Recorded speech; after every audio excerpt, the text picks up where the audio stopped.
dagaal iyo duqeyn dhanka cirka ah ayaa maanta ka dhacay saldhig ay ururka al-shabaab ku leeyihiin aagga deegaanka Qaycad ee koonfurta gobolka Mudug, halkaas oo maalmihii lasoo dhaafay ay isku horfadhiyeen ciidamada dowladda iyo ururka al-shabaab.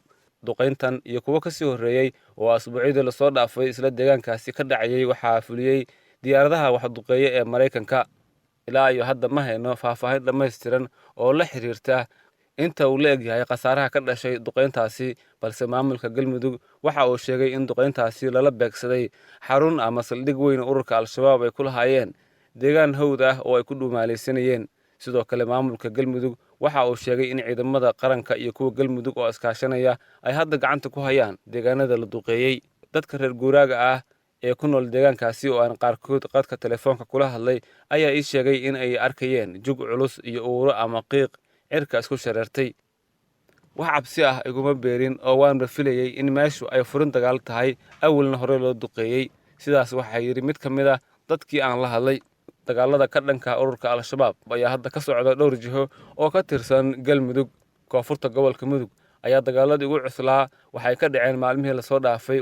maamulka Galmudug ee hadda jira oo la dhisay sanadkii 2015 ayaan weli si rasmi ah ugu guuleysan gacan ku haynta dhammaan degmooyinka iyo deegaanada uu ka kooban yahay maamulkaasi, maadaama qaybo ka mid ah ay maamulaan ururka al-shabaab.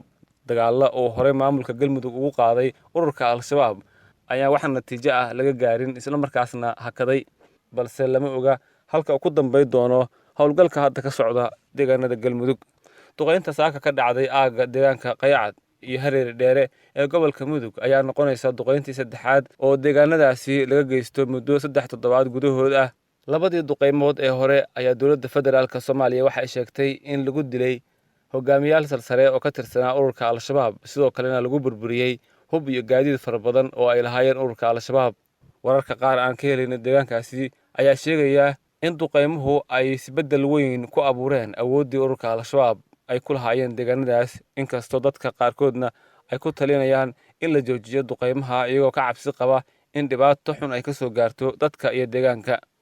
dagaalka ka dhanka ururka al-shabaab ayaa waxaa iska kaashanaya ciidamada dowladda federaalka ah, kuwa Galmudug, dadka deegaanka iyo weliba diyaaradaha wax duqeeya ee dowladda Maraykanka.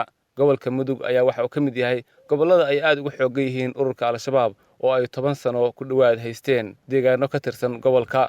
horey ayaa deegaanada Hareer Dheere iyo inta u dhaxaysa Camaara waxaa al-shabaab kula diriray dadka deegaanka, balse ugu dambeyntii al-shabaab waxay ku guuleysteen inay isku ballaariyaan deegaanadaasi. maamulka Galmudug waxa uu dhowr jeer oo hore sheegay in howlgalkani uu sii socon doono ilaa iyo inta ay al-shabaab kala wareegayaan deegaanada ay gacanta ku hayaan ee Galmudug ka tirsan.